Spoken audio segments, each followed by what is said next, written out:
Drenagem pluvial predial. Primeira coisa, qual é a literatura na qual eu me embaso para um projeto desse tipo? Qual que é a minha referência técnica? Para onde que eu tenho que olhar? No Brasil, a nossa principal referência técnica vai ser a norma da ABNT, a NBR 10.844. É uma norma muito antiga, tá? É uma norma aí de 1989, então tem coisas que essa norma não contempla, do tipo reaproveitamento de água de chuva, tratamento dessa água para reaproveitamento. São coisas que essa norma, infelizmente, não contempla, porque não eram coisas que eram avaliadas nessa época. Hoje em dia, a gente já tem essa preocupação ambiental, a sustentabilidade, de aproveitar melhor essas águas, questões relativas à permeabilidade, telhados verdes, nada disso tem nessa norma. Então, se a gente quer uma edificação mais moderna, uma edificação, às vezes, com selo verde, ou com algum sistema desse tipo de reaproveitamento, a gente vai ter que olhar para outras referências técnicas, para outras bibliografias, para conseguir entender melhor como isso funciona. Beleza? Boas referências técnicas são sempre os handbooks das associações americanas de engenharia. Grande parte das nossas normas, né, da ABNT, são adaptadas dessas normas americanas. Os Estados Unidos, chato, mas a gente tem que reconhecer, eles têm uma tradição de engenharia e de sistematização e normatização muito maior e mais antiga do que a nossa, né? A Alemanha também tem muito isso, a gente pega muitas normas nossas da Alemanha também. Então, muito da nossa literatura técnica vem desses dois países, é adaptada para a situação brasileira e, nesse caso, não é diferente. Vocês podem sempre pegar os handbooks das associações de classe americanas ou as normas DIN na Alemanha e adaptar elas para as situações do Brasil. Cuidado só que, para várias normas, isso não é um problema. Se eu vou pegar uma norma, por exemplo, para a estrutura metálica, nos Estados Unidos e no Brasil, o perfil de aço que eu compro aqui da Gerdau, da Uzi Minas, da Valvrec, ele é o mesmo perfil que é vendido nos Estados Unidos, grosso modo, não tem muita diferença. Se eu vou pegar uma norma de madeira, se eu estou trabalhando com edificações, por exemplo, em pinos, eu tenho pinos no sul do Brasil e eu tenho pinos nos Estados Unidos, sendo a mesma madeira, também não tem tanta diferença. Agora, quando eu trato de chuva, né, aí eu estou muito sujeito às variações do clima, que são propriedades muito intrínsecas do local. Então, se eu tenho uma norma de drenagem predial para Londres, ela não se aplica de forma alguma a Belo Horizonte, e muito menos a Belém do Pará. Né? A nossa realidade aqui do clima brasileiro, principalmente no que diz respeito à pluviosidade, é que a gente tem intensidades de chuva muito, mas muito maiores do que a maior parte dos países do mundo. Né? Salvo aí países, por exemplo, naquelas regiões ali próximas aos trópicos, no Sudeste Asiático, que a gente tem também intensidades pluviométricas enormes. A intensidade de chuva no Brasil, inclusive nos estados com estação seca, Minas Gerais, por exemplo, é muito grande. Então, muito cuidado na hora de pegar normas gringas, normas de fora, e adaptar para o Brasil. Tá? A gente pode, mas tem que ter esse cuidado. A aula de hoje ela vai ser toda baseada no que diz a NBR 10.844. São boas diretrizes de projeto, extremamente simplificadas, que a criança consegue entender isso se você passar passo a passo. Então, vocês aí, praticamente já engenheiros e arquitetos, eu tenho certeza que vocês não vão ter nenhuma dificuldade em interpretar e, ao final dessa aula, conseguir até projetar pequenos sistemas, seguindo aí as diretrizes técnicas da norma. Então, aqui eu trouxe uma figurinha só para a gente lembrar o que é o sistema de drenagem predial. O sistema de drenagem predial ele tem a seguinte função: coletar a água da chuva que incide sobre a edificação, não somente sobre o telhado, mas também sobre as áreas não permeáveis, como, por exemplo, passeios e calçadas, coletar ela isolar ela de impurezas, do esgoto, de qualquer outra coisa, e por meio de condutos exclusivos, levá-la até o sistema de drenagem municipal. Esse sistema de drenagem municipal quase sempre vai ser uma sarjeta, né? Todo o sistema funciona por gravidade, a chuva cai por gravidade, e essa água que precipitou, ela vai escoar por gravidade até o sistema municipal, o que significa que eu preciso ter o quê, gente? Inclinação e desnível. Na verdade, a gente já sabe disso. Então, é muito comum, por exemplo, eu não conseguir jogar água de chuva da minha casa para a minha rua. Se eu tenho um terreno em declive, minha casa possivelmente está abaixo do nível da rua. O telhado, possivelmente. O piso, com certeza. Então, mandar essa água de volta para a rua, por gravidade, eu não consigo. Então, para onde eu tenho que mandar? Para a rua de baixo, para trás. Tem que passar pelo meu vizinho. Tudo por gravidade. Saiu aqui, chegou na sarjeta, já não é escopo da nossa disciplina. O pessoal da engenharia civil tem disciplinas aí da área de hidrologia e drenagem urbana, construção de rodovias, pavimentação, que vocês vão ter um pouco mais de acesso a esse tipo de cálculo aqui. Superelevação, vocês vejam que a rodovia está bem exagerada, né? Superelevação, esse tipo de coisa foge do escopo da nossa disciplina e a gente não vai tratar aqui hoje. Beleza? Primeira coisa que a gente tem que saber, se a gente está falando de chuva, eu não consigo falar para você qual que é o tamanho da calha, qual que é o tamanho do condutor vertical, qual que é o tamanho do condutor horizontal, sem saber qual é o tamanho, entre aspas, da chuva. Na verdade, é o que eu falei com vocês, a chuva em BH e a chuva em Manaus são diferentes. E digo mais, Manaus chove o ano inteiro, mas não necessariamente chove mais forte do que em BH. BH fica sem chover muito tempo e, de repente, um dia cai o céu. Então, eu tenho grandezas diferentes aí que vão caracterizar para mim essa chuva. E elas que me interessam na hora de fazer o meu projeto. Então, como que eu vou fazer isso? Primeira coisa, quando a gente fala de precipitação,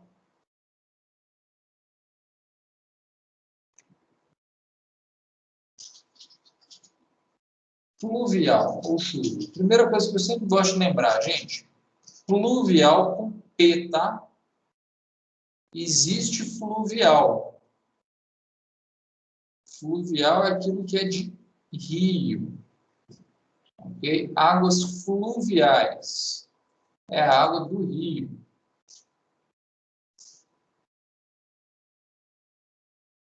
Pluvial com P é da chuva. Por que que é pluvial?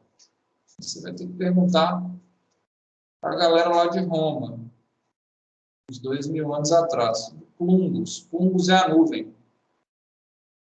É a água que vem da nuvem.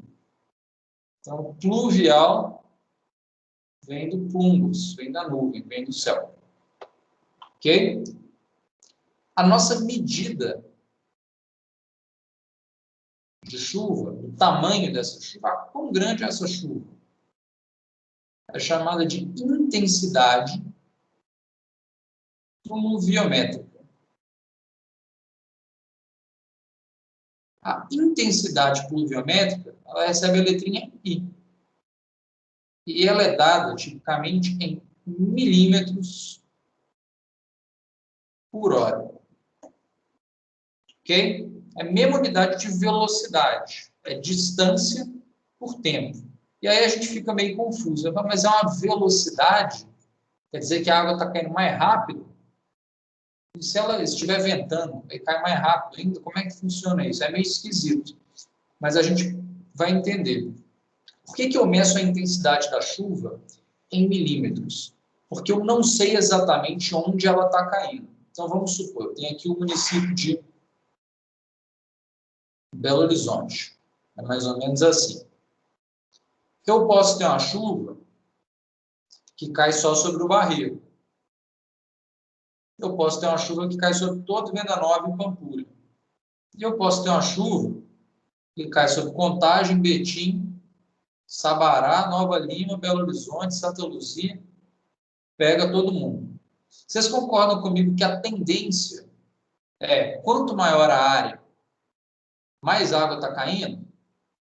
Imagina uma chuva que caiu sobre todas essas cidades aqui. É muito mais água, na verdade. Eu estou caindo numa área muito maior, eu estou molhando muita coisa. É muita água. Mas para o sujeito que está andando aqui na Teresa Cristina, onde passa o Ribeirão Arrudas, talvez seja muito mais relevante a chuva que cai onde? No Barreiro. Para ele, é muito melhor chover fraco na cidade inteira do que chover forte no Barreiro. Porque se chove forte aqui, ó, alaga a casa dele. Não é verdade? Então, eu não posso falar de intensidade pluviométrica em termos absolutos. Não me importa a área aonde essa chuva cai. O que me importa é o quanto de água que vai subir numa determinada área. Então, se eu traçar, por exemplo, aqui um quadradinho no chão e subir uma paredinha de alvenaria. Fiz uma pequena piscina. Aí começou a chover. Vai empoçar água aqui dentro, não vai? Essa altura aqui, ó, é o que a intensidade pluviométrica está medindo. Ela nada mais é do que a altura acumulada de água dividida pelo tempo de chuva. Então, ela me diz quanto tempo demora para essa água da chuva o quê? Subir. Todo mundo entendeu o conceito? Quanto tempo vai demorar para encher isso? Vocês conseguem ver como é relevante? Quanto tempo demora para encher, por exemplo, todo o sistema de drenagem que desemboca na Teresa Cristina? E o rio vai começar a subir. Quanto tempo demora para o próprio rio não caber mais dentro daquele canal? É isso que eu estou falando. É o tanto que a água vai subir. Essa intensidade, para o meu projeto, ela é muito mais relevante. Para o meu telhadinho, não importa se está chovendo em Sabará, de Sabará até Nova Lima, de Santa Luzia até Itabirito. Não interessa isso para o meu telhado. O que interessa é a água que está caindo em cima dele. Então, eu vou medir ela em altura. É uma altura de chuva por tempo. Por isso que a gente sempre vai ouvir no rádio a precipitação em milímetros. Você nunca ouve em litros. Não, choveu tantos litros. Não, a gente sempre ouve em milímetros. Por quê? Porque é essa altura acumulada. Se eu botar ali uma bacia e deixar a água acumular, é aquilo que vai subir. Dica: se esse quadradinho teórico aqui tiver 1 metro por 1 metro, cada milímetro de altura equivale a 1 litro. Então, para a gente conseguir fazer essa relação com 1 litro, aí, 1 metro quadrado vezes 1 milímetro dá 1 litro. Então, a gente consegue fazer isso aí. Beleza. Falei com vocês, então. Intensidade pluviométrica é isso. Essa altura que acumula. E daí? Alguém aí tem bola de cristal? Você sabe quanto vai chover amanhã? Aí você vai falar, previsão do tempo sabe. O meteorologista sabe, tudo bem. Você sabe quanto vai chover daqui a 8 meses? Não sabe, né? E daqui a 8 anos? Sua casa é feita para durar 20, 25 anos? E daqui a 25 anos? Quanto vai chover? A gente não sabe, a gente não tem bola de cristal. Então, como que eu sei qual é a intensidade pluviométrica? No caso do clima, gente, o clima pode até mudar, mas ele tem uma tendência histórica que me traz muita informação. Então, a gente vai usar a estatística para adivinhar o futuro. Eu olho para o passado, vejo o que choveu no passado e falo assim, olha, dado que isso foi o que choveu no passado, é provável que no futuro vá chover tanto. O que é isso? Isso é estatística.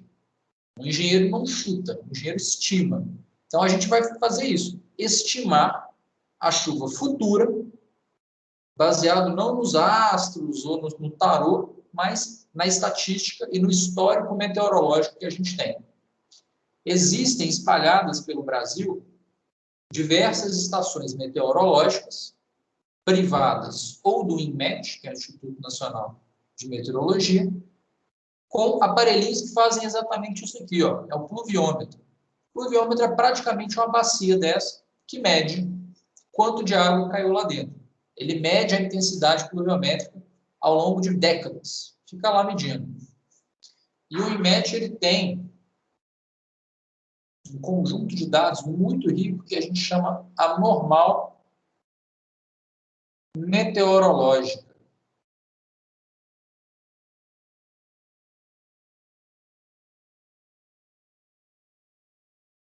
O que é isso? O INMET mediu de 1961 até 1990, ou seja, 30 anos de dados. Durante 30 anos, o INMET monitorou precipitação, temperatura máxima, temperatura mínima, umidade do ar, velocidade de vento, radiação solar, valores de radiação. O INMET monitorou tudo isso ao longo de 30 anos, ao longo de todo o Brasil. Foram centenas, milhares de estações meteorológicas aí, é um banco de dados riquíssimo. E com base nesse banco de dados, a gente consegue fazer o quê? Pegar aquelas estações mais próximas do local que a gente está. Felizmente, no estado de Minas Gerais, a gente tem muitas estações, e na região metropolitana de Belo Horizonte, mais ainda. Então, aqui os dados são muito precisos, e com base nesses dados dos últimos 30 anos, a gente consegue, com uma certa segurança, falar quanto vai chover no ano que vem. 2020, por exemplo, caiu uma chuva que nunca foi documentada parecida na história. Choveu praticamente 1.000 milímetros em um mês e pouco. Fora da linha da história. Então, a normal meteorológica não cobre. Pode acontecer? Pode acontecer. Mas a gente vai ver que para um projeto simplesmente de telhado, de calha, isso não é muito relevante. Então, fui lá na normal meteorológica, peguei os dados, o que eu faço com isso? Como que eu calculo isso? A gente vai utilizar equações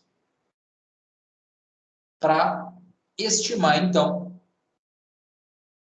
qual é a chuva no local da minha residência, no local onde eu vou construir esse telhado, para que eu possa, então, calcular o sistema de drenagem. E hoje a gente vai trabalhar com uma equação específica, uma equação que eu gosto muito, porque ela é muito simples. Então, o pessoal da hidrologia gosta muito dela, que é a equação IDF. Qual que é a carinha dessa equação? Essa equação tem a seguinte cara. A intensidade pluviométrica é função do tempo de retorno da chuva, T maiúsculo, do tempo de precipitação, T minúsculo, e de constantes, K, A, B e C. Essas constantes vêm de onde? Vêm da análise da normal meteorológica. Então, dependendo da região, eu vou ter essas constantes aqui, com os dados da minha região. Nossa, professor, que trampo. Qual que é a vantagem? Muita gente já veio antes da gente. E todas essas constantes já estão calculadas para praticamente todo o território brasileiro. Então, só o que a gente precisa é pegar isso aqui tabelado. Beleza? Vamos falar, então, um pouquinho sobre a equação. O que é cada item? Então, I, já falei com vocês, é a intensidade pluviométrica, que é dada em milímetros por hora. T maiúsculo é o tempo de retorno. E esse aí talvez é um conceito que vocês não conheçam. Né? Um conceito que para muitos vai ser novo. O que é o tempo de retorno, gente? O tempo de retorno é uma grandeza estatística. É o mais próximo que a gente chega de uma bola de cristal. Então, por exemplo, nós caiu uma tempestade em BH. Aí eu vou olhar, na média da história, de quantos em quantos anos que cai uma chuva dessa? Qual que é a probabilidade de uma chuva dessa cair em um século? A probabilidade é que ela vai cair 10 vezes ao longo de um século. Então, essa chuva tem um tempo de retorno de 10 anos. Obviamente, a gente não tem dados de milênios para falar com tanta certeza. Mas é aquilo que eu falei com vocês. A estatística dá para a gente uma tendência e a gente consegue estimar aquilo que a gente não calcula. Qual que é uma chuva com tempo de retorno de 5.000 anos para BH? Olha, Belo Horizonte tem 100 e poucos anos. O Brasil, enquanto nação organizada, tem 500 e pouco. A ocupação das Américas pela humanidade já tem mais de 10.000, aproximadamente. Então, 5.000 anos atrás até que tinha gente aqui, pelo menos. Mas será que eles estavam catalogando chuva? Medindo? A gente tem esses dados? Obviamente não. Né? Não temos esses dados. Mas a estatística dá para a gente uma aproximação desses tempos de retorno. Quanto menor o tempo de retorno, mais fraca é a chuva. Significa que tem uma grande chance que ela vai cair em breve. Então, por exemplo, uma chuva com intensidade de 80 milímetros por hora. É uma chuva bem forte. Mas ela vai ter um tempo de retorno relativamente baixo numa cidade igual a Belo Horizonte. Por quê? Porque aqui em janeiro, dezembro e janeiro, sempre cai pé d'água. Não é verdade? Então, o tempo de retorno dela provavelmente vai ser 1 ano ou menos.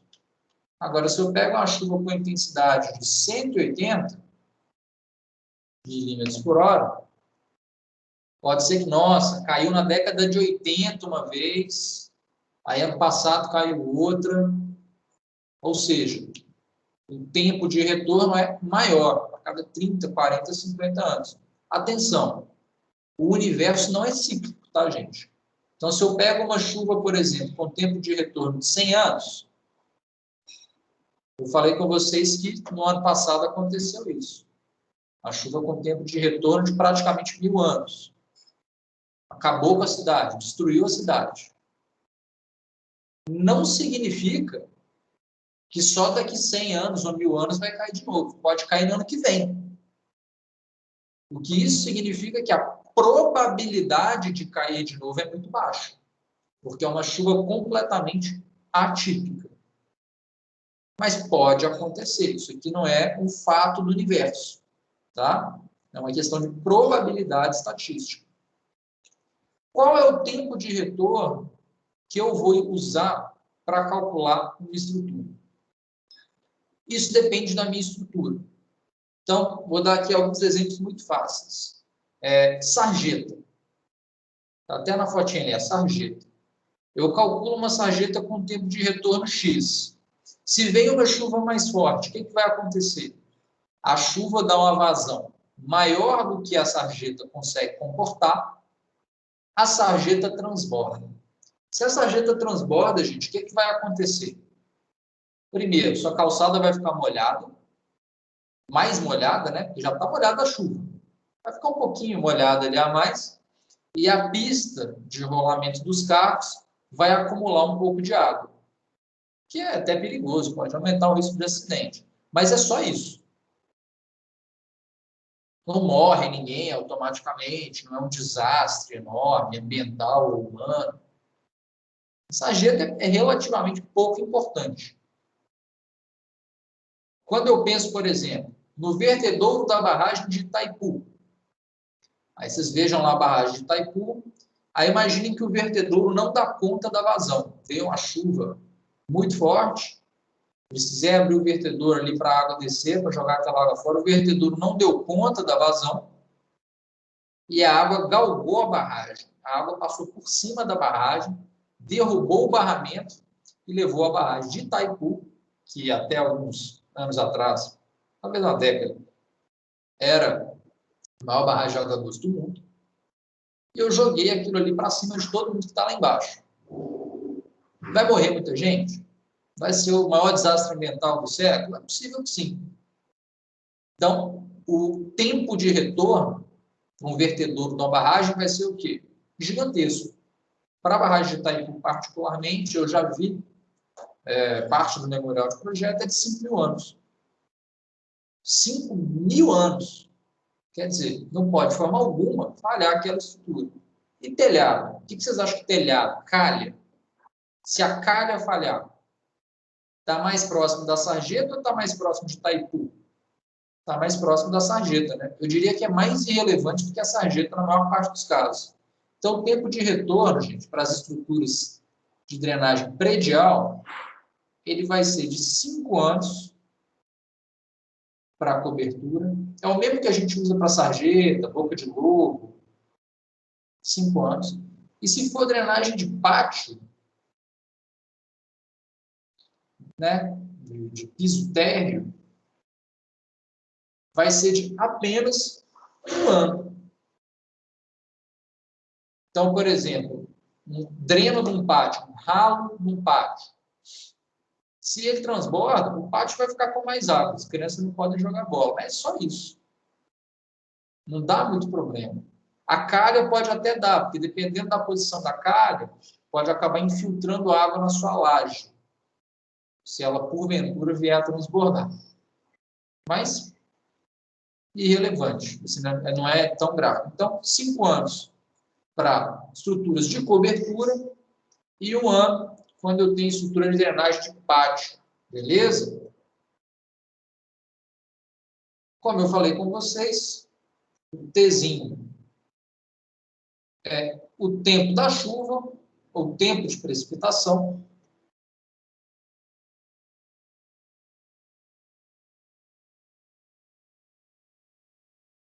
Esse tempo ele é dado em minutos, tá? Então, temos lá uma chuva, com intensidade enorme.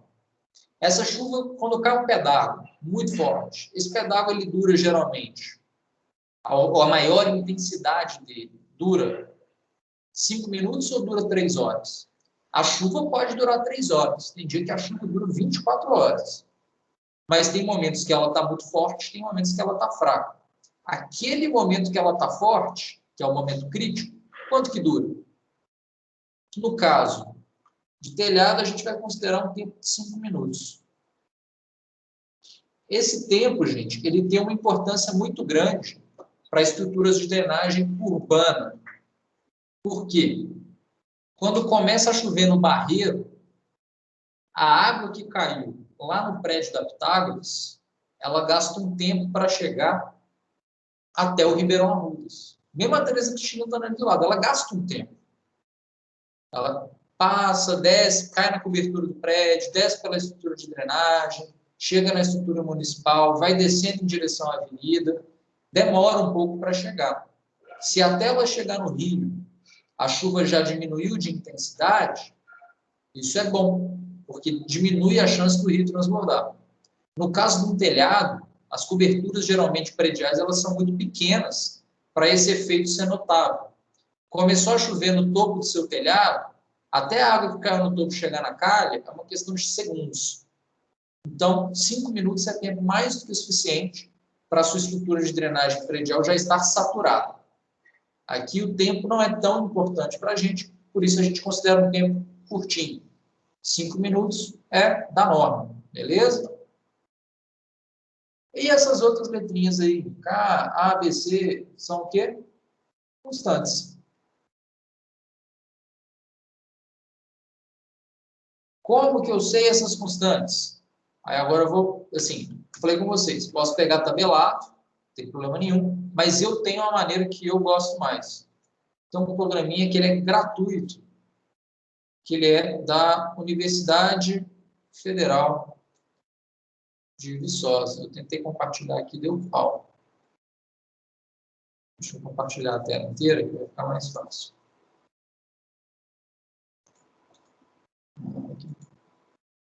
Beleza. Esse programinha aqui, ó, Pluvio. O Pluvio é um programa desenvolvido pela Universidade Federal de Viçosa, que pega todos aqueles dados lá que eu falei com vocês do INMET, das estações meteorológicas, ok? E compila aqui, ó. Então, ele tem para mim todas as estações meteorológicas aqui, a Caiaca, a estação da Cesita em Coronel Fabriciano, Mateus Leme, Andrelândia, todas as estações do estado, lugares que você nem sabe que existem, ela tem os dados e ela compila aqui. Tem de outros estados também, ó. Posso olhar Distrito Federal, Goiás, eu tenho aqui alguns outras estações, mas como é a Universidade de Viçosa, os dados de Minas vão ser os dados mais completos, beleza? Vou aceitar aqui. Então, o que eu faço? Eu venho aqui, escolho ou o município que eu quero, ou a estação meteorológica que eu quero. Eu recomendo sempre escolher o município, porque ele vai pegar as estações mais próximas e vai interpolar. Então, eu posso interpolar estações próximas. Ou, se você tiver uma área rural, uma área mais distante, você pode colocar aqui as coordenadas geográficas. Então, coloco aqui. Ele me dá aqui uma coordenada genérica de Belo Horizonte, mas às vezes eu quero colocar uma coordenada mais específica, da Pampulha, por exemplo, para pegar mais dados de estações próximas à Pampulha. Então, coloco aqui e ele já me dá automaticamente os parâmetros da equação IDF aqui embaixo. K, A, B e C. Então, esses são os parâmetros que a gente vai jogar na equação. K, A, B e C. Pego esses parâmetros e aí lanço esses parâmetros aqui do pluvio na minha equação. Ele tem aqui uma opção de relatório, que ele dá para a gente, se você quiser colocar no documento, um memorial de cálculo, para ficar uma coisa mais profissional. Tem aqui o copyright, o grupo de pesquisa em recursos hídricos, da Universidade Federal de Viçosa, né, um local super acreditado, né, uma ótima reputação. Tem aqui localidade e parâmetros da equação. Então, com isso aqui, você consegue anexar isso ao seu relatório, ao seu memorial de cálculo, e está feito aí, beleza? Então, recomendo muito esse programa para quem gosta, para quem precisa. Ele é gratuito. Só procurar aí Pluvio UFV, vocês conseguem baixar. Tá? Eu uso muito no dia a dia, no trabalho. Se vocês precisarem de dados, vocês podem pegar também, que vai servir vocês muito bem. Extremamente fácil de usar. Me dá todos os parâmetros que eu preciso. Para cálculo de telhado, o tempo de retorno e o tempo de precipitação são esses aqui que a norma indica para a gente. 5 anos para cobertura, 5 minutos o tempo de precipitação. Beleza? Para lugares maiores, gente, situações mais críticas, drenagem do estacionamento do Mineirão, por exemplo. Eu tenho que ter um estudo mais aprofundado. Tá? Com grandes áreas, grandes empreendimentos, isso aqui não vale. Eu tenho que avaliar o risco para poder escolher um tempo de retorno e um tempo de precipitação adequados. Fiz o meu cálculo, achei a intensidade e o que eu faço com isso? Ainda nada. Porque o que me interessa é a vazão de projetos. Essa é a grandeza que eu quero. Não é intensidade pluviométrica. Até aqui eu estou falando só com o meteorologista, com o hidrólogo. Agora eu quero falar com o arquiteto e com o engenheiro da obra. Aí eu vou ter que falar de vazão de projetos. Como que eu calculo a vazão de projetos? Agora as continhas vão ficando mais fáceis. A vazão de projeto, ela vai ser dada pela seguinte forma. Intensidade pluviométrica. Sempre em milímetros por hora, tá, gente? Vezes a área. Agora não importa a área. Por quê? Se eu tenho uma área muito grande, eu vou coletar muito mais água para levar para minha calha. Um telhado enorme drena muito mais água do que um telhado pequeno, não é verdade? Então, a área também me interessa essa área sempre em metros quadrados. E tudo isso aqui eu vou dividir por quem? 60. Ora, mas por que 60? De onde que veio esse 60? Que a vazão de projeto, eu quero ela em litros por minuto. Por quê? Porque é uma unidade fácil. Para as coisas que a gente vai lidar aqui, litros por minuto é uma ótima unidade. Igual era em água fria, água quente, litros por minuto é uma vazão boa para a gente. Só que na minha unidade eu tenho hora. Já falei com vocês que milímetro vezes metro quadrado dá litro. Para transformar hora em minutos, 60 minutos por hora. 60 que é só uma constante de conversão. Beleza? Então, com isso aqui, pessoal, eu já consigo calcular minha vazão de projeto. Calculei minha intensidade pluviométrica. Calculei a minha área de telhado, multiplico um pelo outro, já tem a vazão de projeto. 2 adendos. Primeiro, vou colocar um asterisco aqui nesse I. Se eu não tenho dados, eu estou construindo num lugar que não tem dado meteorológico. Não tem estação perto, é no centro-oeste, não tinha estação na época, os dados são muito pobres. Então, se não houver dados, ou se a área for menor do que 100 metros quadrados, ou seja, for um projeto muito pequenininho, uma casinha assim, uma casa, basicamente, né? Que não é muito grande. Qualquer casinha, minha casa, minha vida. Eu posso trabalhar com uma intensidade pluviométrica de 150 milímetros por hora. A norma sugere. Por quê? Porque esse é um valor cavalar, tá, gente? É um valor bem alto. Então, na segurança, eu estimo um valor bem alto, botar 150. De duas uma. Se eu não tenho dado, é um valor conservador. Se eu tenho dado e a minha cidade chove muito, como é BH, que eu tenho chuvas muito intensas por curtos intervalos de tempo, numa época do ano, mas a área do meu telhado é relativamente pequena, o impacto disso é pequeno também.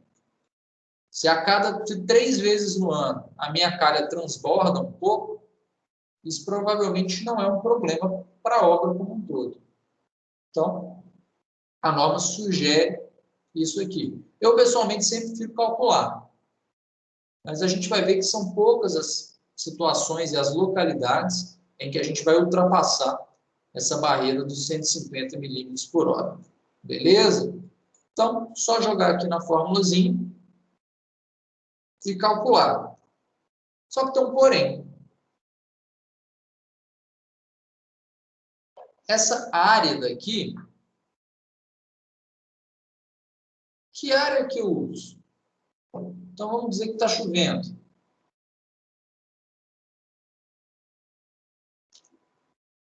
No meu telhado. Está chovendo no telhado do meu vizinho.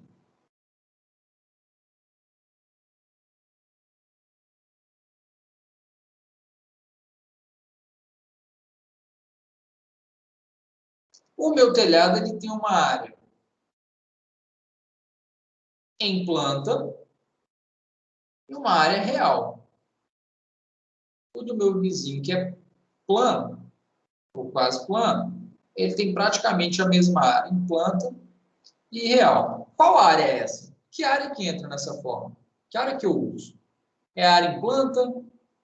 É a área real? Como é que fica isso? E digo mais, e se a geometria for diferente? Então, o que é muito comum, por exemplo? Então, um muro. Ou melhor do que muro, tem uma platibanda, já que a gente está falando de telhado. Então, tem um telhado embutido, uma platibanda aqui. Se a chuva vem com vento, vocês concordam comigo que a platibanda ajuda a levar água para o telhado? Não é verdade que essa altura aqui da platibanda leva mais água para o meu telhado? Ela efetivamente aumenta a área do telhado, numa situação de chuva com vento? Todo mundo consegue ver isso? Essa água aqui, ó, esses 3 aqui de cima iam cair para fora do telhado. Eles estão fora da projeção do meu telhado. Mas a platibanda pega todo mundo e joga para cá. Essa água vai escorrer, eu vou botar um rufo aqui, ela vai escorrer e vai ser drenada por essa calha também. Como que fica isso? Então, a norma, ela dá uma mãozinha para a gente. Ela falou, opa, calma lá. Então, a gente tem aqui, ó, a figura 1 e a figura 2 na norma, que vão ajudar a gente a lidar com esse probleminha da geometria do telhado. Então, como que vai ficar? Primeiro, a figura 1 mostra aquela questão que eu falei com vocês da influência da chuva, né, do vento, perdão. Quando eu tenho um ângulo de queda, quando eu tenho um ângulo de queda θ, meu telhado vai pegar mais chuva que o outro. E aí, o que eu faço com isso? Aí a figura 2 entra em ação. Na figura 2, a gente vai ter as fórmulas para quê? O cálculo da área de contribuição.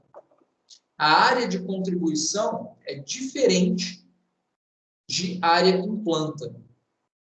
E é diferente também de área real, tá, gente?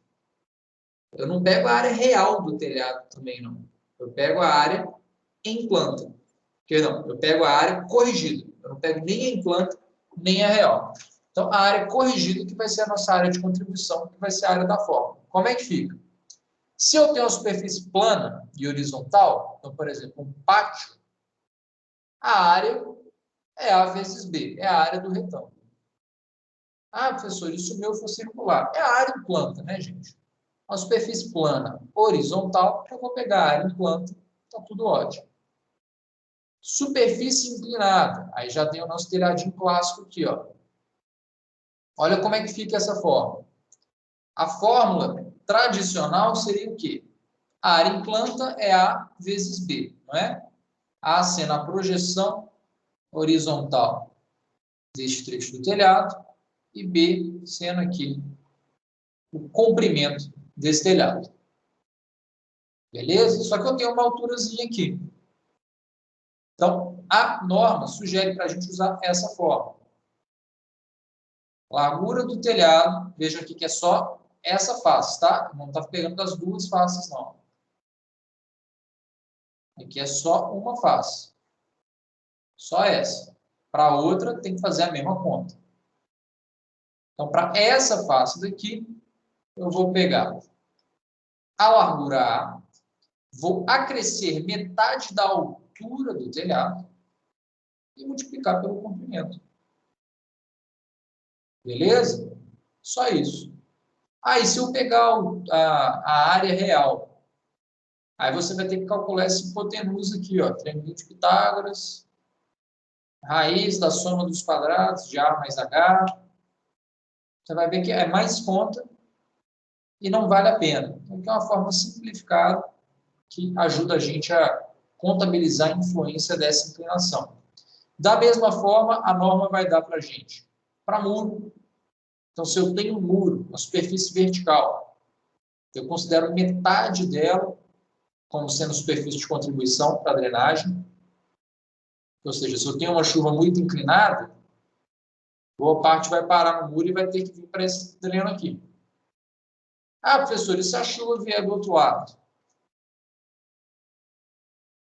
Se a chuva vier do outro lado, é uma situação mais fácil.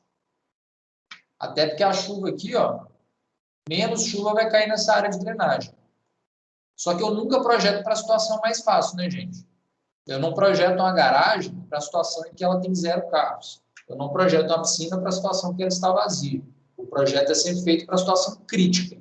Então, eu projeto pensando, no dia que essa chuva vier com o vento para cá, e a água que bater nesse muro vier para esse ralo, eu tenho essa área aqui adicional. Se eu tenho duas superfícies opostas, o efeito de uma anula o efeito da outra. Então, se eu tenho, por exemplo, dois muros, um de cada lado do meu lote, se venta de um lado, um muro acrescenta, o outro subtrai. Então, só a diferença de altura entre eles é que vai ser contabilizada. Vejam aqui que o que está só para cima do outro é o que vai ser contabilizado aqui. As superfícies planas opostas, aí aqui também a mesma coisa, só o que está em offset que vai ser contabilizado. Superfícies adjacentes, então quando eu tenho aquela quina, eu tenho, por exemplo, um muro atrás do lote. É essa a situação. E aqui ele dá para a gente mais algumas situações hipotéticas aí, de 3 muros, né, 4 paredes de muro, 3 paredes de muro, 2 paredes de muro adjacentes, 2 paredes de muro opostas. Então, são várias situações aí, todas para questões de muro. Para a gente aqui, o que é o mais importante? O mais importante é superfície plana vertical única, para caso de platibanda.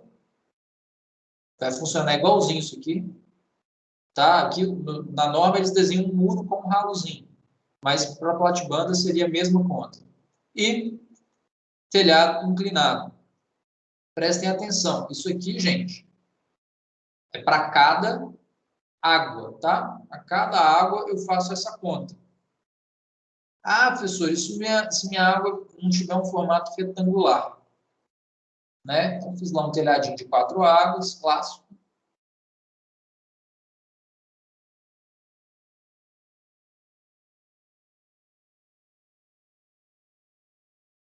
E aí? Quem é quem? Aí, gente, bom senso, né? Aqui, ó. Se é triangular, eu vou pegar isso aqui e dividir pela metade, não é verdade?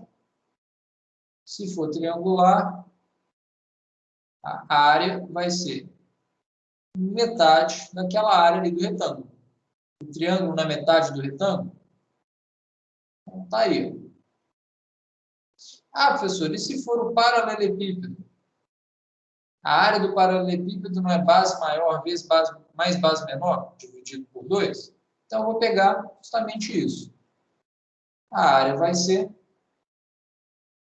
a metade de A mais H sobre 2, que multiplica Vzinho mais Vzão. Vzão aqui embaixo, Vzinho aqui em cima. Beleza? Então, continuo contabilizando o efeito da altura em relação à largura, mas agora, o que eu estou fazendo? Estou levando em conta aqui as diferenças geométricas do meu telhado. Beleza? Então, esse aqui e esse aqui cobrem 90% dos nossos casos que a gente vai trabalhar. Calculei a altura, usando a figura 2, calculo a vazão de projeto. Beleza. Tendo vazão de projeto, gente, nossa vida fica muito mais fácil. Então, deixa eu voltar nessa imagem aqui rapidinho, só para a gente conversar um pouco sobre o que é o sistema de drenagem. O sistema de drenagem ele vai se dividir em basicamente 3 grupos de peças. O primeiro grupo é a calha. A gente não conta o telhado como sendo parte do sistema de drenagem. O telhado ele vai sim proteger a casa, impermeabilizar a casa, auxiliar o escoamento dessa água até as calhas, mas a gente não conta ele como sendo, ele não se enquadra nessa norma. Eu vou ter uma norma só para telhado, só para cobertura. Então aqui não está no escopo do nosso cálculo. O que a gente vai calcular aqui? Os condutores. O primeiro condutor é a calha, que é o condutor horizontal que recebe a água que vem da cobertura. A calha tem que levar essa água para o piso térreo. A gravidade vai fazer isso. Mas ela precisa de um tubo intermediário. Esse tubo intermediário é o condutor vertical. Aquele tubo que pega a água da calha e leva em direção ao solo. Chegou no térreo, eu não posso simplesmente jogar isso no chão e deixar isso aí erodir meu jardim, desgastar o concreto do meu passeio. Eu tenho que controlar essa água. Então, eu vou usar condutores horizontais para levar essa água em direção ao sistema municipal. Então, são basicamente 3 elementos: calha, condutor vertical e condutor horizontal. Esses são os 3 elementos que a gente vai ter que dimensionar. Existem elementos auxiliares, né, particularmente aí as caixas de passagem, ou caixas de pedra, caixa de areia, são os elementos que a gente vai ter aí para inspeção e manutenção, a gente vai falar um pouco sobre eles. Só que o que a gente vai fazer agora é analisar cada um desses elementos, calha, condutor vertical e condutor horizontal, sob a luz da norma e entender como é feito o dimensionamento deles. Uma vez que eu tenho a vazão de projeto, agora eu sei exatamente para quanta água eu vou ter que dimensionar meus elementos, a gente vai pegar aqui e projetar cada um desses elementos aí. Então, eu vou ajustar essas figurinhas aqui de maneira mais didática, só para a gente poder falar.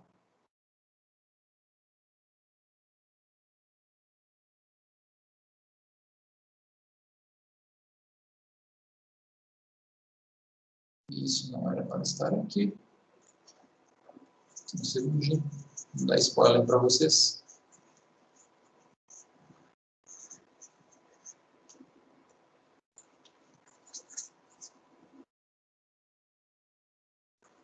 Agora sim. Então, começando aí com as calhas. Primeira coisa que eu posso fazer: dimensionar calha. A calha é um condutor horizontal. O escoamento é em regime de conduto livre. A gente já falou sobre conduto livre aqui. O esgoto também funciona sobre regime de conduto livre. Então, a primeira coisa que eu posso fazer é utilizar a equação de Manning. A própria norma sugere: utilize a equação de Manning e dimensione sua calha dessa forma. Na equação de Manning, eu entro com vazão, entro com a área, seção molhada, o coeficiente de rugosidade do material. Então, se é uma calha de plástico, se é uma calha de ferro, se é uma calha em concreto, por exemplo, entro com o meu coeficiente de rugosidade aqui, e aí eu fico dependendo do raio hidráulico, RH, e da inclinação, da declividade da minha calha. Então, coisas que a gente tem que saber aqui. Relembrando, né? Raio hidráulico é função de área molhada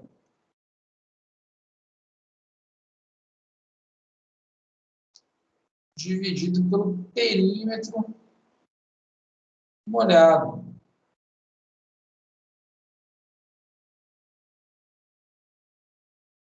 Então, o raio hidráulico não é um raio da tubulação. É uma medida virtual, é uma conta que eu tenho que fazer. Para eu sair da vazão e achar o raio hidráulico, essa conta não é trivial. Então, eu tenho 2 alternativas aqui. Primeiro, faço a conta na marra. Então, esse S aqui, na verdade, é também área molhada. Está escrito aqui na área da seção molhada. O raio hidráulico é a função da área molhada do perímetro. A área e o perímetro eles se relacionam com a altura da coluna d'água em função da geometria do material. Então, por exemplo, se eu tenho uma calha retangular, a área molhada vai ser a base vezes a altura da coluna d'água. Então, a área vai ser base vezes a altura e o perímetro vai ser base mais 2 vezes a altura. É só o perímetro onde a água encosta. 2 alturas e uma base. Pô, no retângulo é ótimo. Uma conta facílima de fazer. Pega uma calha circular agora. Integra aí a função da área do círculo em função da altura. Aí você vai ter lá θ, seno de θ, seno θ, o ângulo de abertura, que é função da altura. É um pesadelo. Não queremos fazer isso. Felizmente, como quase tudo na engenharia, teve alguém que veio antes da gente, fez as contas todas e sistematizou isso em tabela. Então, a gente tem tabelas e hábitos na engenharia para quase tudo. Né? Nessa área, particularmente de hidráulica, a gente tem mais de um século de estudos desenvolvidos nessa área para gerar essas tabelas e esses hábitos para a gente hoje confortavelmente poder usar. Então, na prática, o que a gente vai fazer? A gente pode fazer duas coisas. Primeiro, se eu tenho uma calha de seção simples, eu posso fazer a conta. O que é simples, gente? Retangular ou trapezoidal. Para calha não é muito comum, para sarjeta é mais comum. Né? Para calha de drenagem predial não é tão comum. Então, trapezoidal, triangular ou retangular, a conta é muito fácil. Eu posso fazer a conta. Eu estimo um valor de calha, calculo qual a vazão que ela comporta e comparo com a vazão de projeto. Se der certo, ótimo. Se der errado, aumento a carga e vou refazendo. Agora, se eu tenho uma tabelinha, fica muito mais fácil. O que a norma já dá para a gente, mastigadinho? Essa tabelinha 3 aqui, ó. A tabela 2, para quem não viu, é só uma tabelinha daqueles coeficientes de rugosidade, para você usar de referência, se você não tiver. Mas o que interessa a gente mesmo é a tabela 3, que vai dar para a gente o quê? Qual é a capacidade de condução de uma calha semicircular? Por quê? Lembram lá do semicírculo que eu falei com vocês, que ele é problemático? Imagina você fazer o cálculo disso aqui em função da altura y do escoamento. Qual é a área molhada aqui? Então, você vai ter que fazer o ângulo θ, vai ser o θ sobre 2π, que é 360, subtrai o triângulo, que é a função do seno de abertura e do raio. Pesadelo. Ninguém quer lidar com isso. Aí eu venho para a tabelinha. O que a tabela me dá? Olha, se o seu diâmetro for 100 e a inclinação de meio, você consegue até 130. E por aí vai. Ou seja, a tabelinha já me dá o limite. Muito parecido com aquilo que a gente fez nas tubulações de esgoto.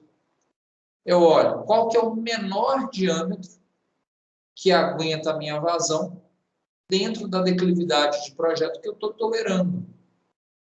Qual é esse diâmetro? O diâmetro de 100 dá conta. Ótimo. Vou comprar uma calha semicircular de 100. A boa notícia é que a maior parte dos fabricantes de equipamento, eles sabem que a gente não tem tempo de ficar fazendo essas contas.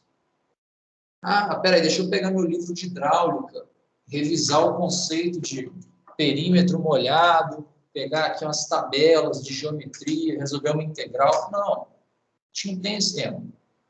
Então, o fabricante muitas vezes já te dá também tabelas próprias. A tabela da norma é muito simplesinha. O fabricante, às vezes, tem uma calha retangular, ele já te dá, ele sabe que a gente é preguiçoso, para você escolher o produto dele tem que estar mastigado. O catálogo geralmente já vem com essas informações prontinhas para a gente. Tá? Então, na prática, eu vou olhar a minha vazão de projeto e comparar aqui com esses números. Então, suposição. Calculei lá uma vazão de projeto Q igual a 180 litros por minuto. E eu estipulei que eu quero uma declividade de 0,5% no meu telhado. Quem que determina isso aqui? Geralmente é por questões arquitetônicas, tá, gente? O mínimo é 0,5%. Geralmente eu trabalho com o mínimo, porque desnível é uma coisa que às vezes fica feio. Aí eu venho aqui na minha coluna de 0,5% e olho qual que é o menor diâmetro, vai me dar um número maior do que 180. 100 milímetros, 130 litros por minuto, não dá. 125, opa, já passou. Em compensação, com declividade de 1%, 100 milímetros daria conta. Então, se eu quiser mudar o meu projeto, eu posso aumentar a declividade e usar um diâmetro de 100. Para botar uma calha menor, para economizar dinheiro, é uma possibilidade. Beleza? Escolhi minha calha. Falei, não, eu quero uma calha de 100, quero uma calha com diâmetro de 120, perdão, quero uma calha de 0,5% de declividade e eu quero 125 milímetros de diâmetro. Ok, agora a gente parte para o coletor vertical.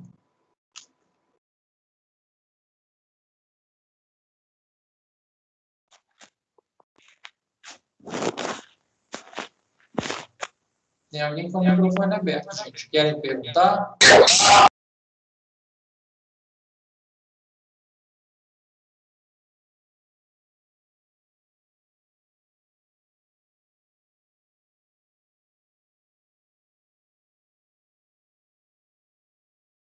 Só esqueci de colocar aqui, para a calha, a inclinação mínima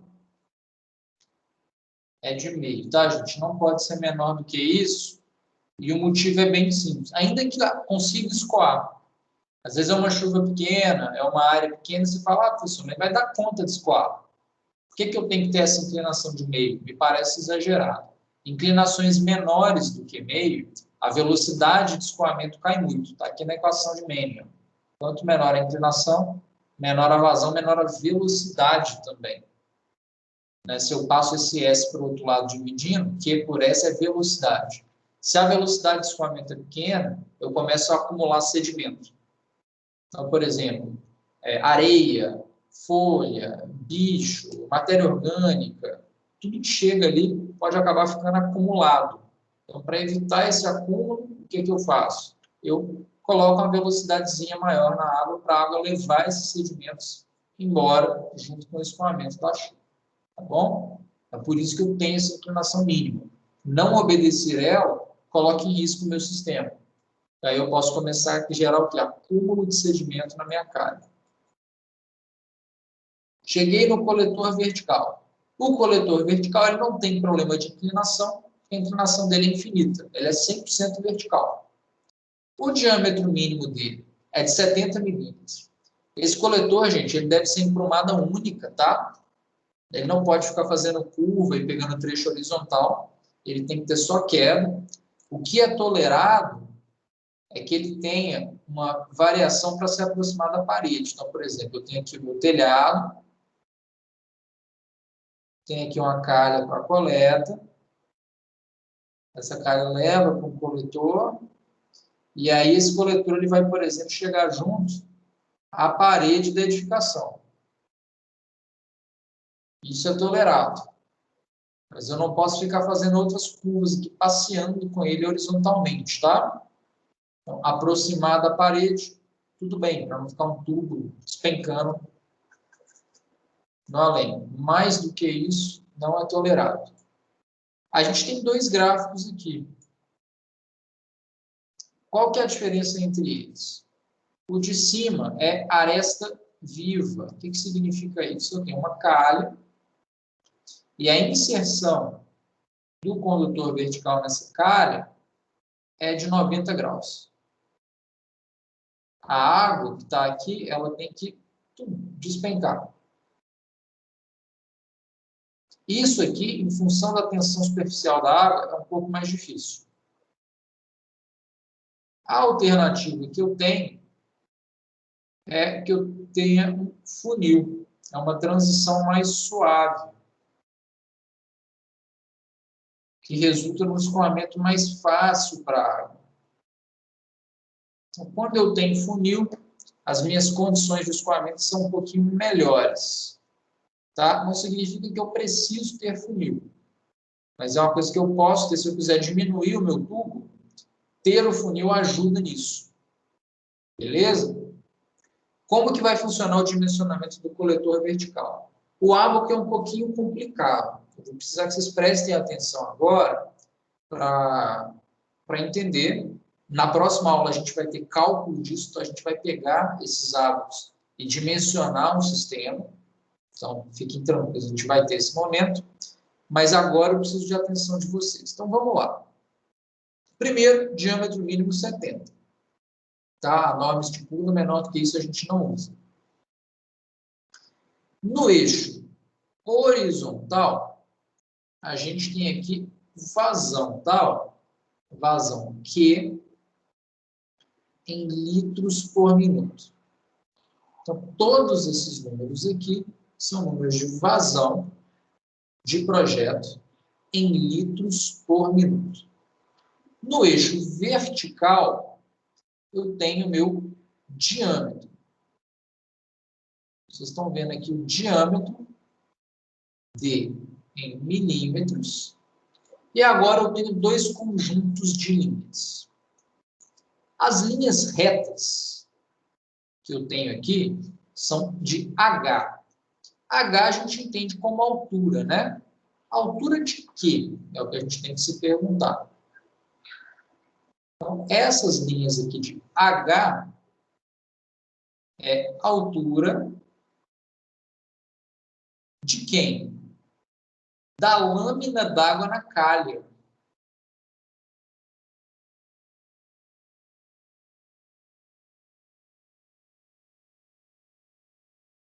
Por que isso é importante para mim? Eu tenho uma calha de geometria qualquer. Então, vou desenhar aqui uma outra calha. Suponhamos que eu tenho uma calha lá. Escolhi aquela nossa calha com diâmetro de 100 milímetros, calha semicircular. Coloquei aqui o meu coletor vertical. O coletor vertical é quem drena a água da calha, não é verdade? Se ele está com dificuldade de drenar, a altura de água na calha vai começar a fazer o quê? Subir. Cada vez mais. Eu pergunto para vocês, numa calha semicircular de 100 milímetros, qual é a altura máxima que eu tolero? Metade do diâmetro, né? 50. Logo, se a altura de 50 não basta, se eu ultrapasso a altura de 50, significa que a minha cara está transbordando. Então, H aqui vai me dar ou a altura máxima que eu tolero, eu posso entrar com H na fórmula, ou eu posso ver qual é o H máximo que eu consigo drenar com o meu coletor vertical. Beleza? E o L? Essas linhas curvas aqui, ó, linha ponto, é o L. L para a gente vai ser o comprimento do coletor. L é o comprimento do coletor.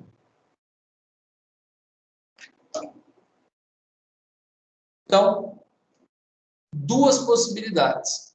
Primeiro, eu determino a altura,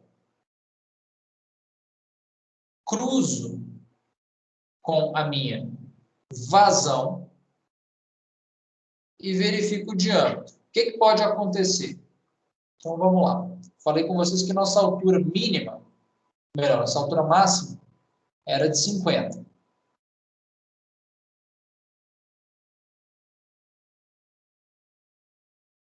Vejam que qualquer diâmetro atende àquela vazão de 180 que a gente tinha. Então, eu vou usar qual diâmetro? O mínimo. Se eu tivesse uma vazão de 500,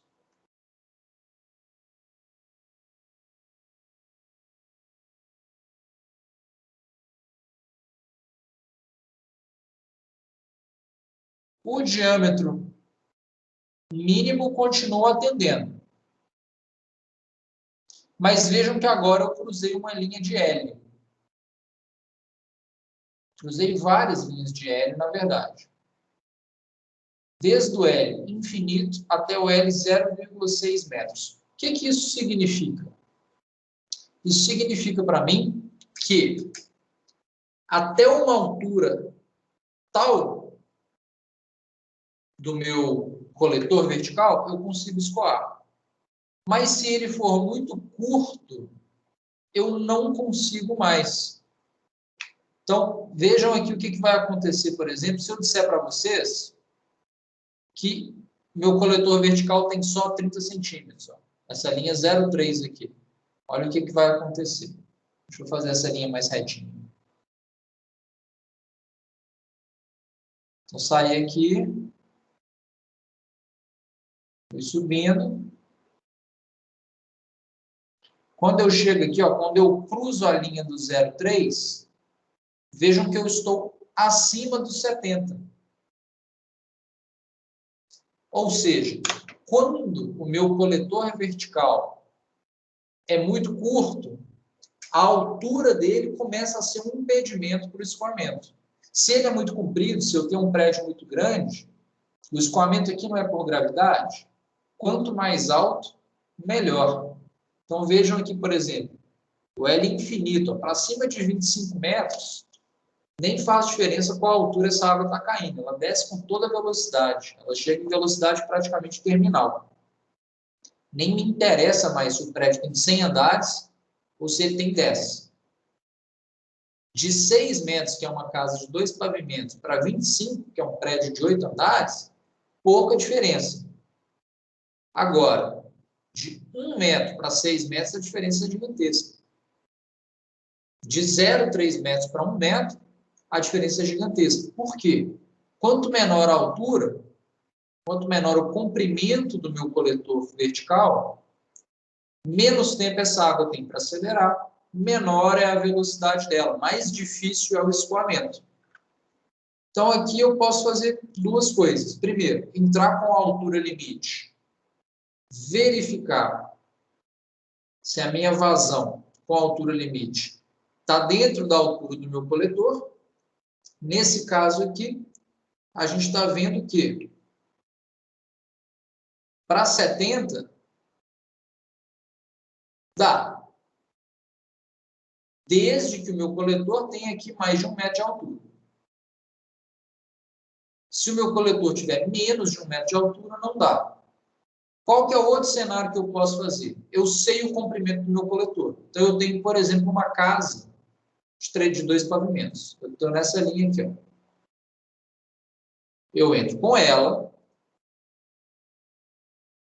e eu vou cruzar ela com a minha linha de vazão. Cruzei com a minha linha de vazão, verifico o diâmetro que eu tenho e verifico se a altura está cabível aqui. Nesse caso, ó, a gente sabe que esse cruzamento com essa linha de vazão vai dar um diâmetro muito pequeno, que não vai ser usado. A gente vai usar o diâmetro de 70. E aqui eu consigo, com tranquilidade, escoar a minha água. A vazão vai ser muito maior do que precisava. Beleza?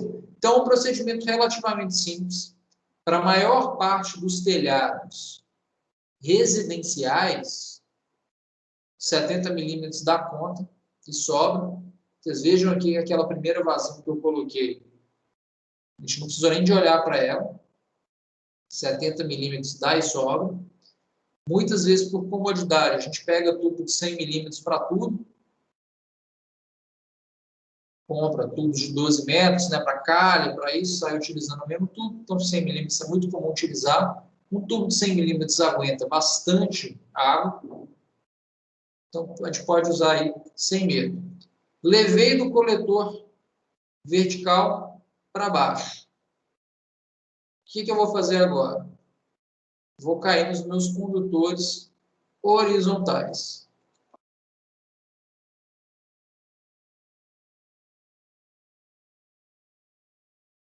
Como que eu caio, gente, no condutor horizontal? É muito incomum a gente ter uma situação em que eu faço, por exemplo, eu tenho aqui modificação, beiral do telhado, a parede da casa, aí eu construí minha calha, meu condutor vertical vai levar isso aqui até o piso, e aí, por exemplo, eu vou embutir esse condutor aqui no piso e já ter um condutor horizontal. Isso aqui a norma nem deixa fazer. O que a gente vai fazer na prática? Eu tenho aqui algumas possibilidades. Primeiro, colocar aqui uma caixa com um leito de pedras. Então, eu vou ter um furo no chão, basicamente. Posso encher de brita. E dessa caixa, eu tenho meu condutor horizontal. Possibilidade número 2, eu vou colocar aqui uma curva para essa água chegar com menos velocidade ao solo. E vou ter aqui um ralo. Vai levar para o condutor horizontal. O ralo é o mais comum da gente ver construído. Mas eu, particularmente, não acho a melhor solução. Por quê? Porque essa água vai escoar e esse ralo ele já tem que drenar toda essa superfície de pátio, não é verdade? É aquela superfície plana lá que a gente viu lá atrás. Então, em BH, que chove muito, ter um sistema robusto é interessante. O mais interessante aqui seria o quê? A gente tem uma caixa de areia, uma caixa de brita. O que são essas caixas? São caixas de passagem. Debaixo do coletor eu vou encher de brita para segurar sedimentos, para não entupir minha tubulação. E esse coletor vai despejar aqui dentro. Aqui eu vou conectar no meu condutor horizontal. Então, vista em planta, eu tenho aqui o meu condutor descendo. Lá embaixo eu tenho o condutor, eu tenho a caixa de areia e o condutor horizontal que sai dela. Então, as caixas de areia, caixa de pedra ou caixa de passagem, tudo a mesma coisa, ela tem essa função de receber a água do condutor vertical e levar para o horizontal. Onde mais que eu uso elas? Sempre que eu tiver mudança de direção ou sempre que eu ultrapassar o comprimento máximo. Igualzinho lá no esgoto, a gente tinha a caixa de inspeção. Aqui vai ser a mesma coisa, gente. A cada 20 metros no máximo, eu vou ter que botar uma caixinha dessa. Se for somente caixa de passagem, eu não preciso pôr nem areia nem brita não, tá? Por quê?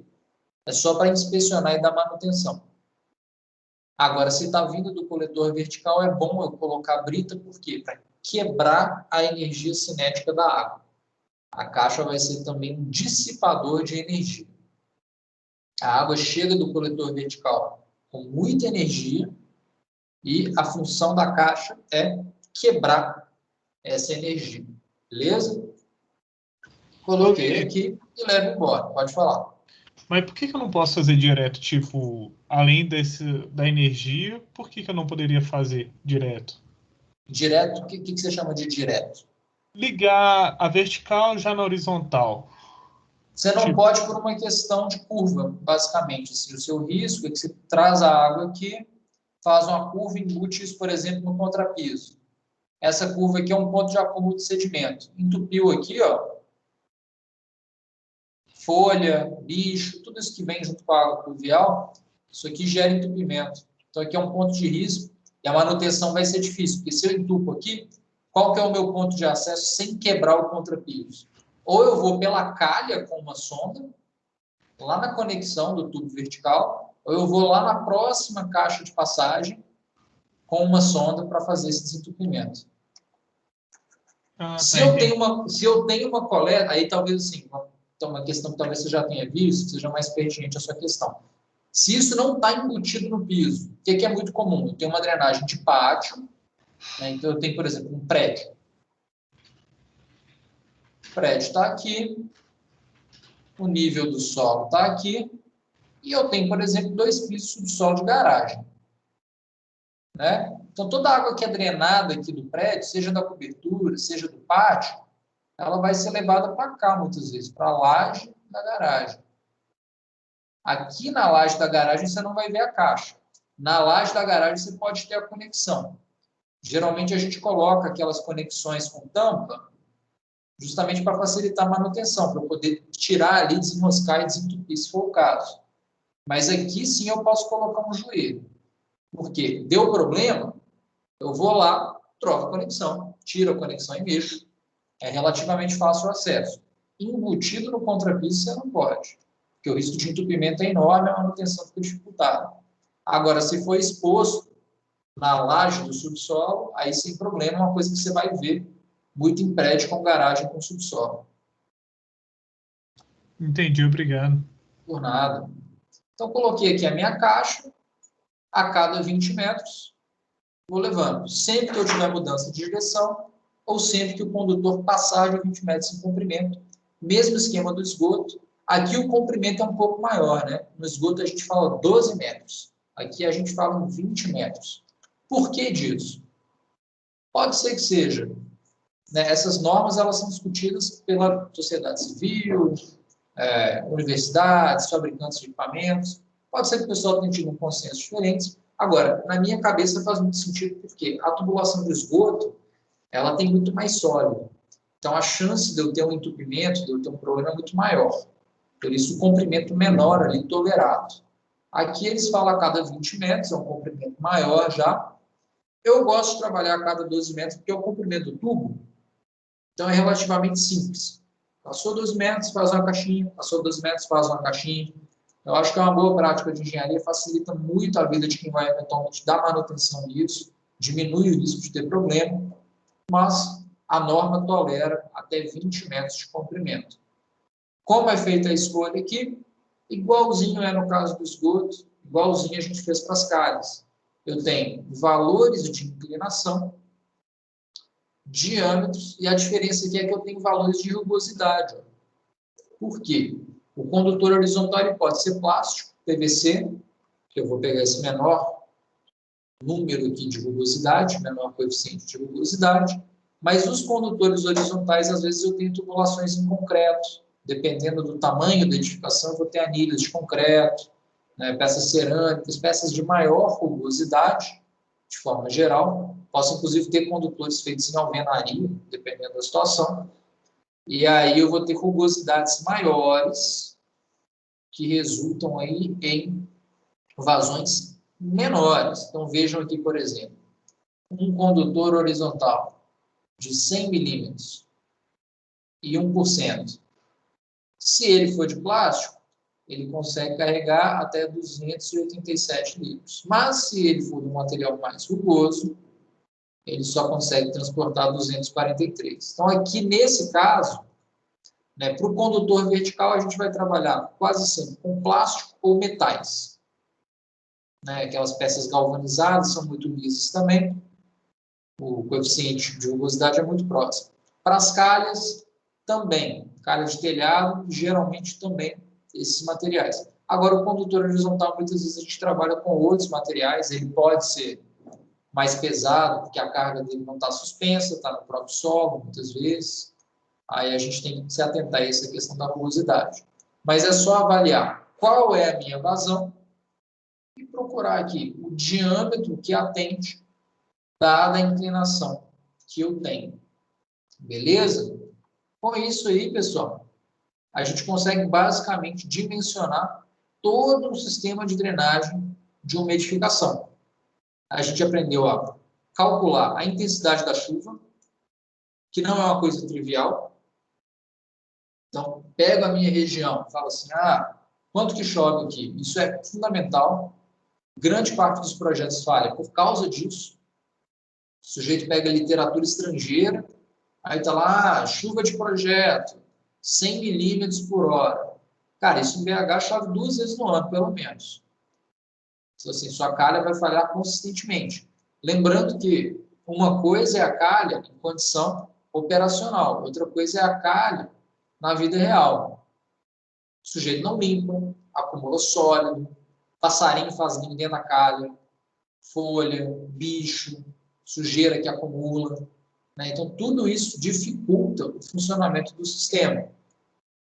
Então, a gente tem que prever essas manutenções, daí o motivo da gente ter tanta caixinha, das calhas serem abertas, é para facilitar a limpeza, a inclinação para a gente dificultar o acúmulo de sólidos e a segurança aqui no projeto, muito porque a gente sabe que na prática o usuário não vai limpar, não vai dar manutenção adequada e isso às vezes pode acabar acarretando em falhas aí no desempenho, que não é em função do projeto, mas em função do mau uso, da falta de manutenção.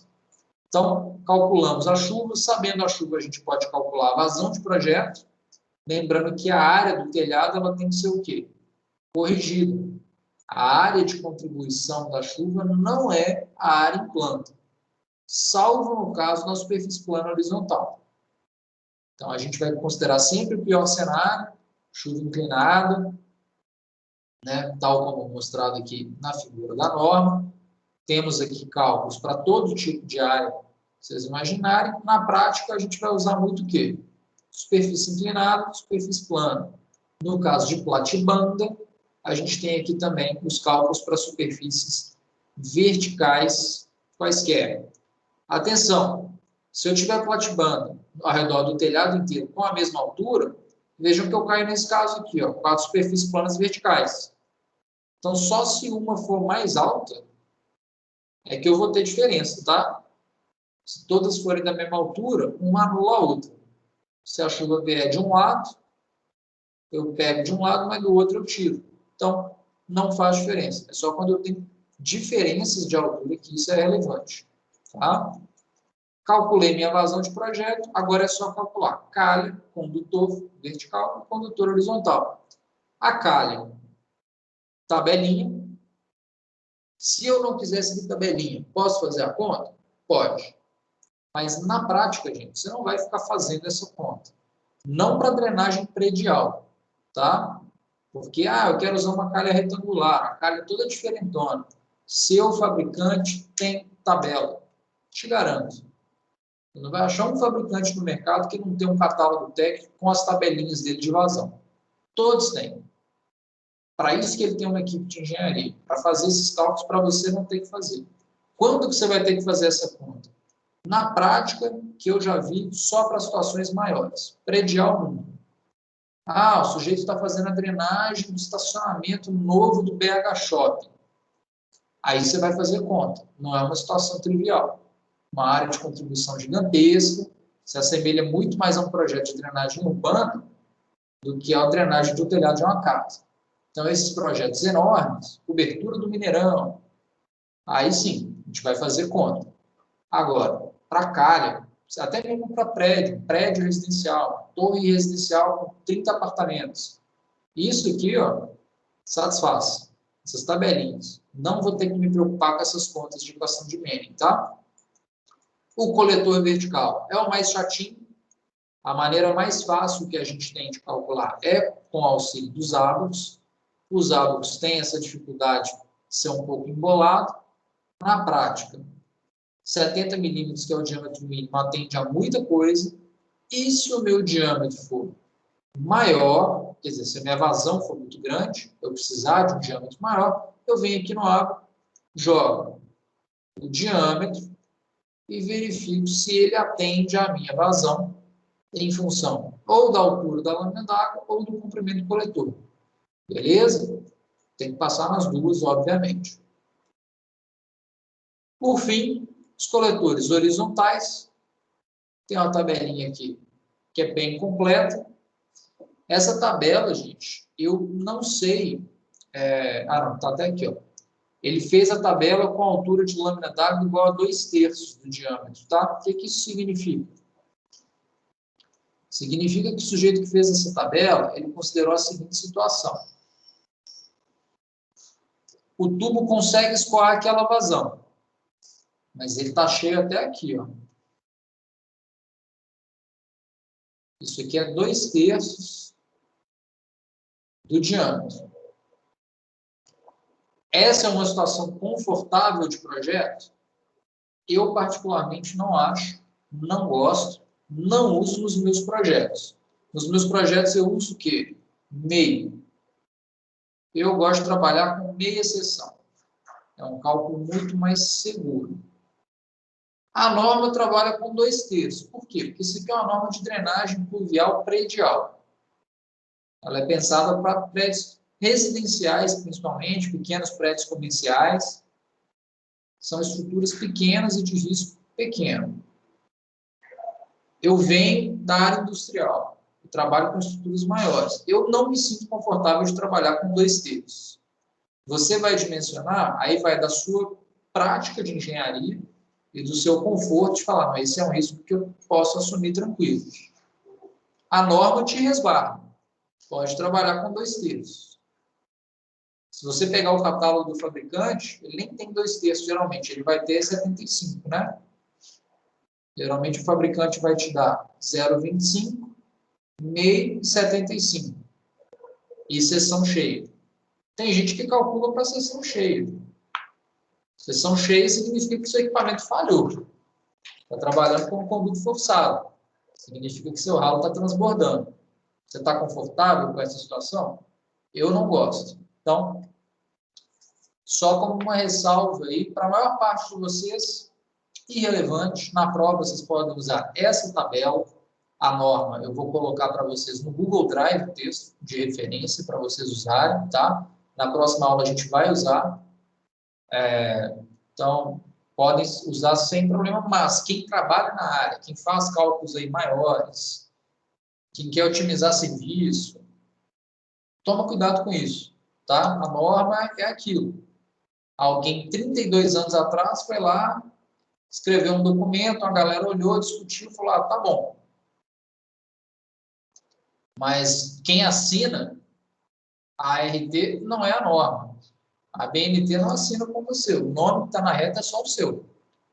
Então, assim, conhecer do seu projeto e trabalhar com a segurança que você considera mais adequada, isso é importante. Beleza?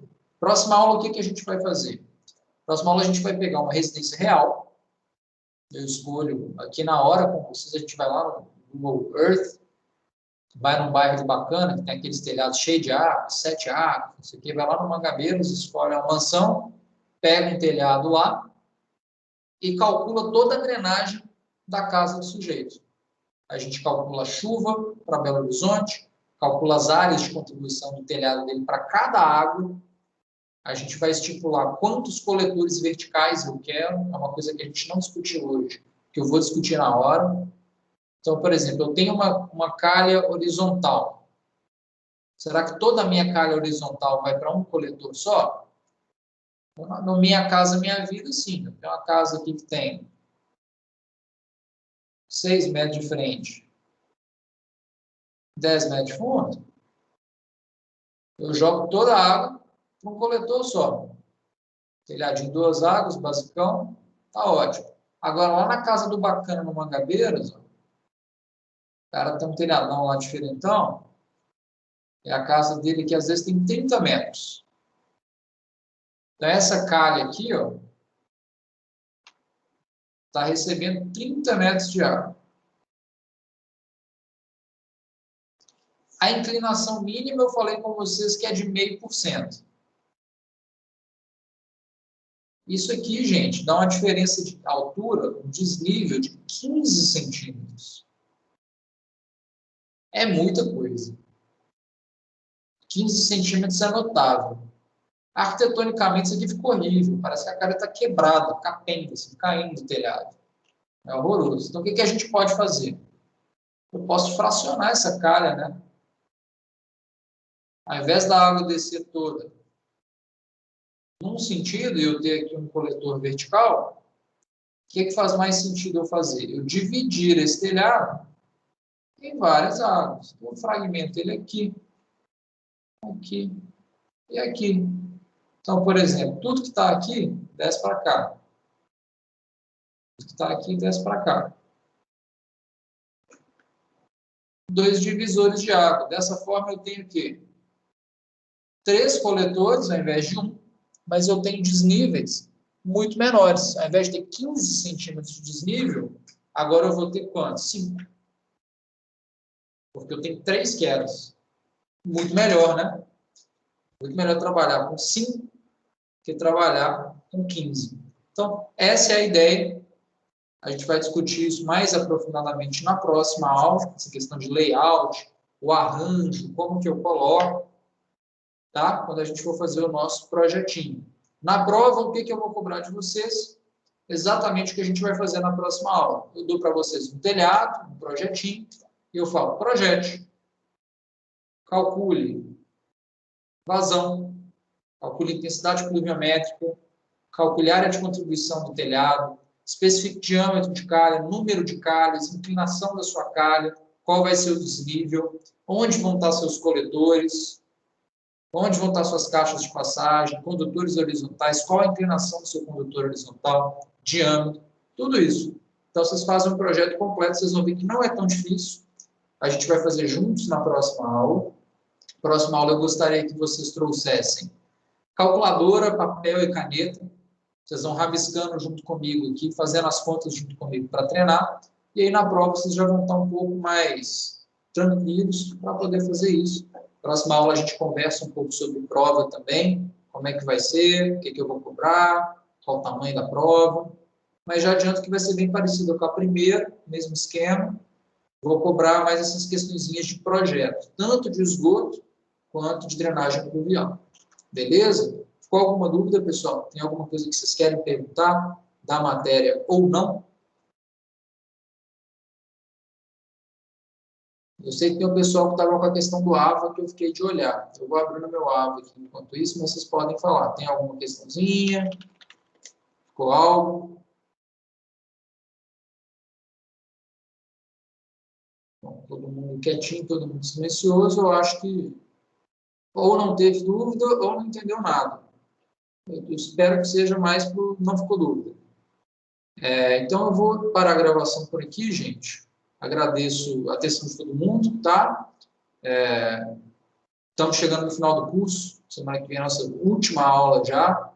Espero que vocês estejam estudando, né? A prova está chegando aí, mas a primeira prova vocês foram relativamente bem. Acredito que vocês vão conseguir bem também na segunda. Estou confiante. É uma turma boa, bons alunos, pessoal aplicado, pouca gente aí que não tem feito exercício do AVA, a maior parte tem se interessado. Então, é isso aí. Semana que vem tem mais. Muito obrigado pela atenção. Eu vou parar a gravação agora, mas eu vou continuar aqui para conversar com quem teve problema do AVA e quem quiser tirar alguma dúvida eventualmente, beleza? Quem não tiver nada, está dispensado. Uma ótima noite e até semana que vem.